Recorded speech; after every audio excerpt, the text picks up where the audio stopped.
This program was made possible in part by the Rasmussen Foundation. And viewers like you, Gnalchish Ha'a, thank you. We don't ever want our tradition, our culture, our dancing, our language to go away. We don't want to be forgotten. The beat the drum represents life. We should always display our true identity. That giving up is not an option.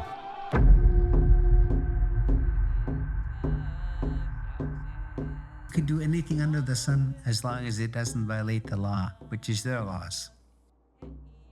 The way the system works, it always has worked against us. It made us criminals of ourselves. The United States is a settler colonial nation.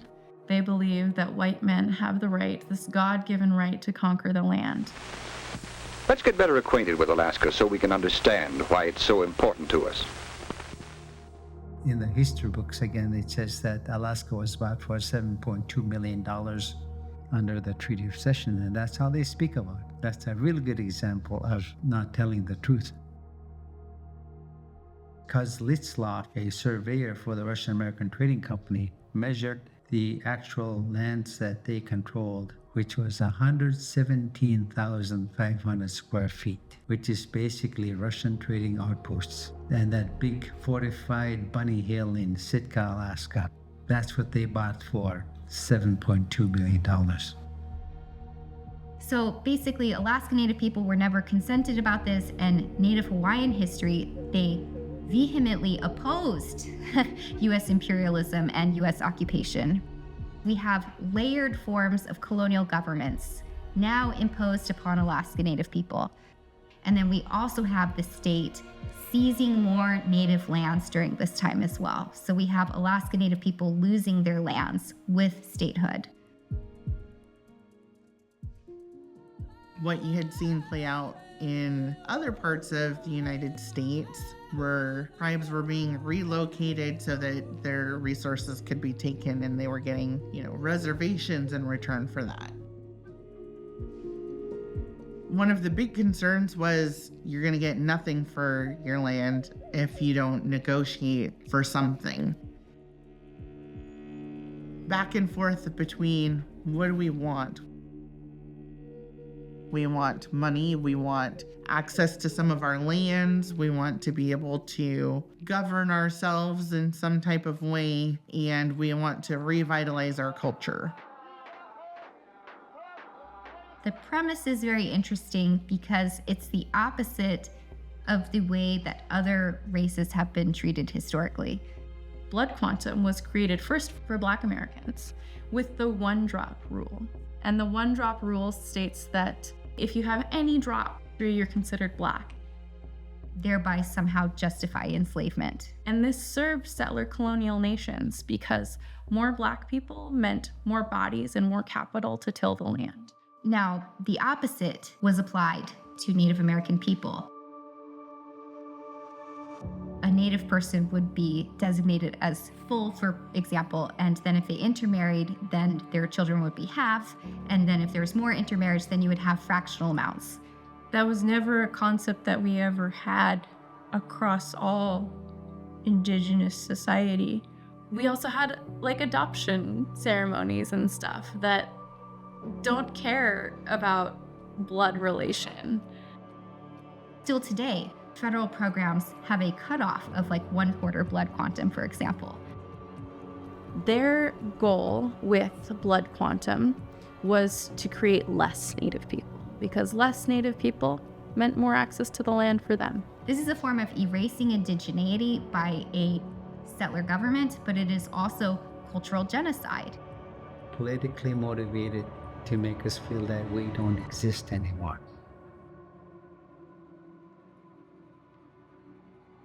And then it becomes more problematic for our generations because our ability to participate in these different legalized activities, like those protected under the Marine Mammal Protection Act, means that we might not be able to harvest these things legally. So then our identities further become criminalized through this very arbitrary notion of blood quantification. So now a lot of these like Alaska Native regional corporations that have been created under the Land Claims Settlement Act follow these same problematic and eliminate us. They follow literally the settler colonial logic of elimination. In 1971, Congress passed the Alaska Native Claims Settlement Act. In exchange for 44 million acres of land and almost $1 billion, this act extinguished any further Native claims to lands in Alaska. The Alaska Native Claims Settlement Act created 13 different regional corporations. There are 12 in existence right now. So basically, we have Congress, with the passage of the Alaska Native Claims Settlement Act, creating like a whole new system in terms of native land claims with corporations. And this is during the termination era, when the federal government was actively trying to terminate Native tribes and trying to terminate Native sovereignty. So the ANCSA history is really interesting because it's during a time of heightened colonial exploitation with oil in Alaska. And we have the urgency by the federal government and the state to try to accelerate Native land claims so that oil can be more readily extracted. I agree that they did get too much. I'm not really aware of what's going on. I'm student teaching right now. Would you agree in principle with the idea that the natives have something coming or not? I don't think so. You don't think they have any right to the land claims? No, I'd like to think, I've been here 12 years myself, I'd like to think that an Alaska Native, there's no need to be guilty in this state. There's been much less of the things that happened in the South 48 to the so-called Native. I'd like to think that we're all natives of Alaska and we can all get a good deal for our money, notwithstanding the Native Land Claims Bill. The largest land claims resolution in the history of the U.S. It also included some complications with Native sovereignty. It wasn't necessarily understood that they might have been signing their sovereignty away. A lot of those who were involved 50 years ago were in their early 20s. Also, not everyone was happy with ANCSA. Some organizations went, you know what, we're just going to put this money that we got in the stock market and we're going to send our people to school so that we know what to do next. And others jumped right in and tried to do different things and weren't successful, and some were. It took varying degrees of length of time for some of these really big name village and regional corporations to be established and incorporated. A lot of that was intentional of, we're going to give you natives these things in hopes that you fail.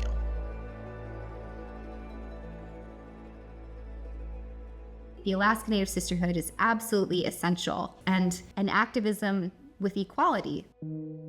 Elizabeth Paradovich was a spokesperson, and she was a bridge leader, and she was a community leader in Southeast Alaska. She also helped to establish A&B and ANS chapters in other regions of Alaska, including fighting for housing for Native people, after-school programs for youth. These are all really important things in terms of community building. They were very organized. You can still see the meeting notes, like dating back even to the early 20th century with its founding in the 19-teens. And it really was about, one, educating Alaska Natives and creating allies about how we can change the things that we don't like. Before the 1945 Alaska Equal Rights Act, Native people could be segregated in restaurants and businesses. It basically put on paper that you could not discriminate at a business or public place, that a place at the Douglas Inn had a sign above it that said no natives and no dogs allowed. 1945, when the act passed, it basically put a small fine on the businesses that acted discriminatorily. And I think it did change attitudes. And I think a lot of the reason the act passed is because of Native activism. The act failed to pass in 1943, but it did pass in 1945. These legacies of segregation still persist, and some of the elders who experienced it firsthand still remember those times, and it still impacts how they interact in public spaces. The Alaska Native Brotherhood, the Alaska Native Sisterhood, these activist organizations basically had annual conventions where they had resolutions on race discrimination. And they were working together to make sure that there would be racial equality in Southeast Alaska, who are basically demanding equality and demanding equal rights and an end to forms of segregation that have persisted. Just having that movement together where there's a united voice in the things that we want was really the backbone of the Alaska Native Brotherhood and the Alaska Native Sisterhood. And it was about the civil rights movement. Native students either didn't go to high school, or if they did, they went to one of the boarding schools that the BIA paid for. A lot of the reason we have the segregated school system is a result of the Nelson Act of 1905. The elders that are becoming elders today now, they're the ones that went to the boarding schools. They're the ones that left home.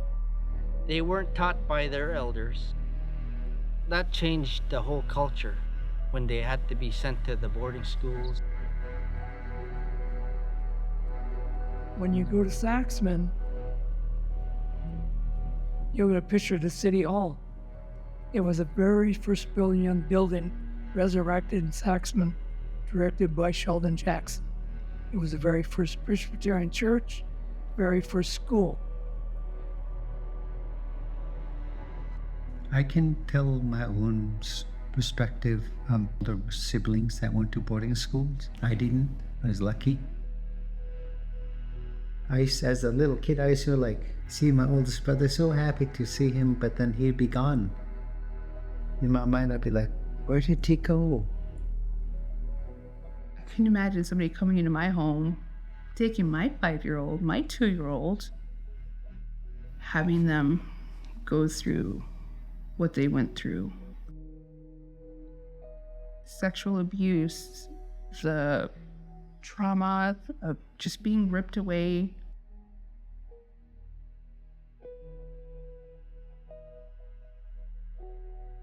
Mom and Dad were in Wrangell Institute together and they graduated together. Mom told very little about the school until I met it with James LaBelle and got the stories he was telling about Wrangell Institute. I sat there and cried. When a boy got certain amount of marks, he got punished. They go to the boys' dorm and make the young man strip down and make the boys strip down. And they grab their belt and make that young man walk right through and they whip him.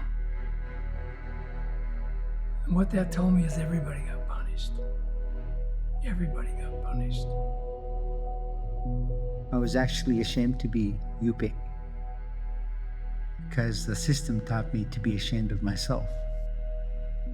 We hear stories to this day about I didn't learn the language because of my mom and my dad. They taught them to be ashamed. They didn't want us to go through what they went through.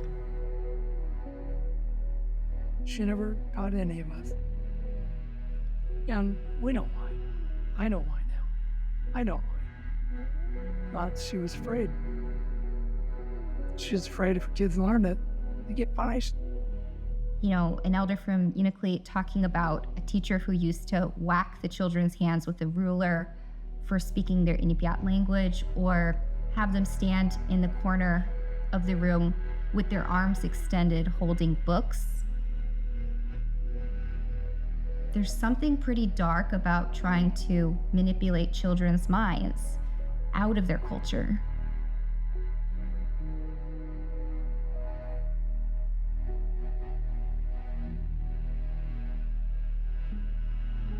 Like with my mom's generation, and also my grandma's too, it was kind of shameful to be Native. When you wore your mucklucks or your kuspuk or anything, you would get bullied in school, or people would just treat you like you were dirt. It ruins your mental health.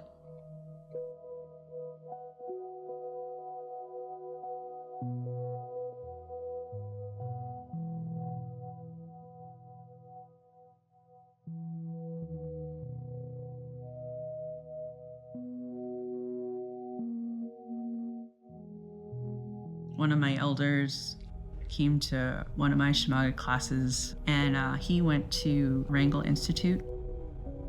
He felt like he and I were on two different sides of two cliffs. Seeing me teach Chamagic, he said he felt like he was watching me put down a drawbridge to welcome him to the other side, a place where he was trying to heal from what he experienced at the Wrangell Institute. I think in Alaska, we're down to 2 speakers. So I think that's when it really sunk in that this is really happening, and I think encourages us more to hold on to the language and to teach it to as many of our people as possible. You know, if you really want to save an Alaska Native language or any Native language, you need to heal our speakers first in order to move on and make sure they're in a good place to share their knowledge and share their language.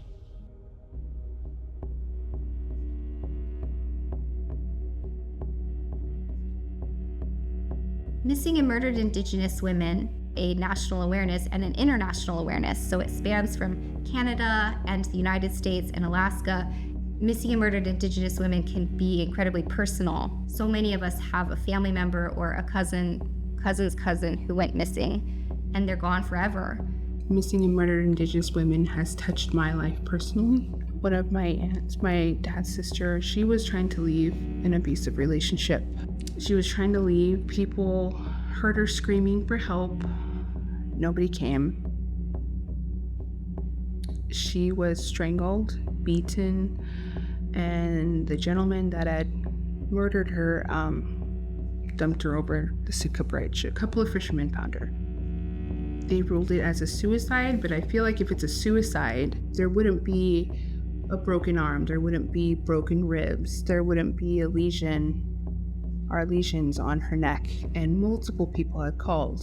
Unfortunate part about me being a mom, and especially an Indigenous mother, is that I have to be overly protective, and it breaks my heart because we go missing and we're murdered at such a rapid rate, especially here in Alaska. Alaska has the highest rate of missing and murdered Indigenous women. But the sad reality of it is that majority of us are gonna have to live in fear. He took my aunt. She fought, she fought really hard. Missing and murdered Indigenous women, I just want to let them know that I see them and I hear them, and I pray that they get found, because a lot of us don't. There's no remains.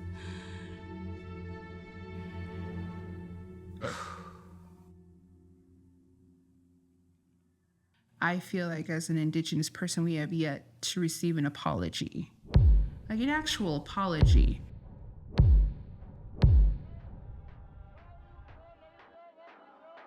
The dancing and the singing being put to a halt by missionaries. Having them look at us like savages because of the dancing and the way that we lived, because we didn't have organized religion. Dance had fallen asleep in my village. Over 30 years, it had stopped. After people attribute it to the World War II evacuation of Unangaf peoples, like when dance sort of started to fall asleep. And we've awoken it again in about, maybe it was 1995 or 96 at FNA. The Atam Televis Nikangas made their debut, shared Unangaf dance for the first time at one of these regional gatherings. We want to keep this going as far as it can go. They decided to keep going and keep our culture going, no matter the consequences. Because we taught you in cultural heritage. All I wanted to do was dance.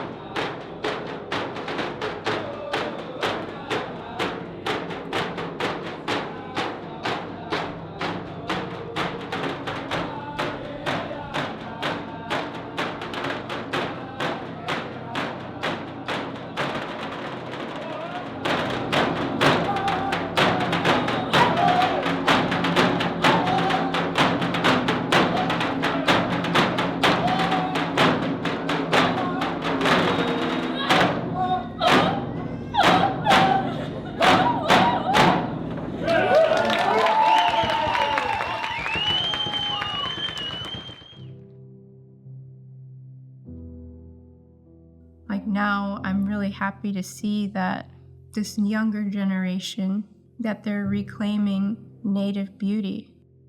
They're proud of being Native. They're wearing their regalia, they're wearing their traditional clothes, they're learning the language, when that was lost for literal generations. And I can only hope that this continues, this pride.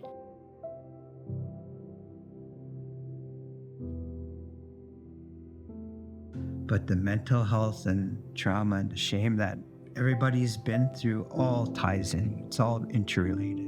Just now, recently, people have been talking about how to heal from generational trauma. It's finally coming out. There's a lot of hurt out there.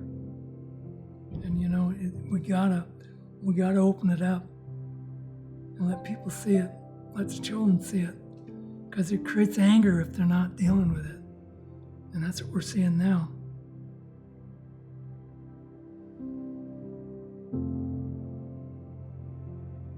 I'm really a big advocate for suicide prevention, and because that's part of my story. You know, I'm a survivor. If you're struggling like that, and you want to stop, you've reached that point where you don't want to live the way you've been living before. The best thing to do is not be afraid to reach out. If I can't help you, I'm going to find somebody else that can give you advice or help you, send you on the right path. Once you have that taste of a better life, I don't ever want to go back to that. You know, I don't want to lose everything that I've worked for. Once you heal yourself, we can start to heal other people too. All of this mental health, all of this trauma, we are really resilient people. I'm here because my ancestors survived. They made it through the Russian genocide in the early 1700s, right? They lived. There are ways that they also thrived during that time. And so I think I would also thank them for preserving that indigeneity in whatever capacity they could.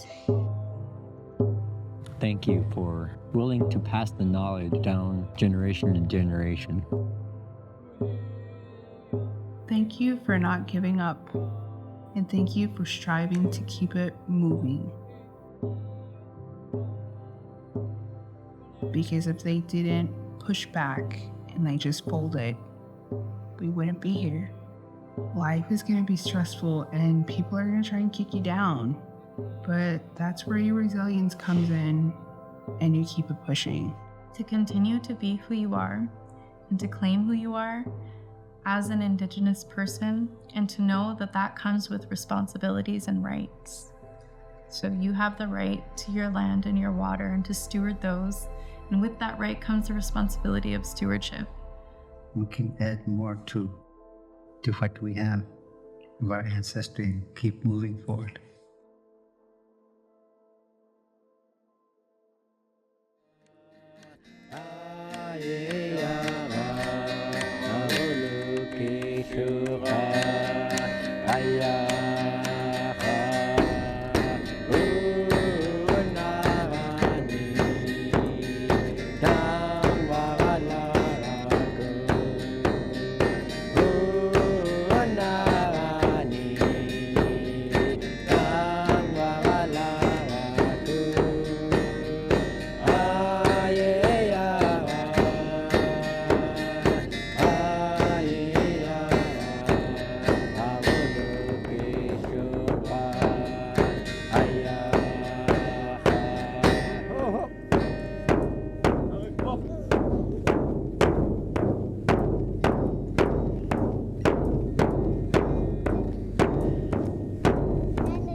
It's a good ending.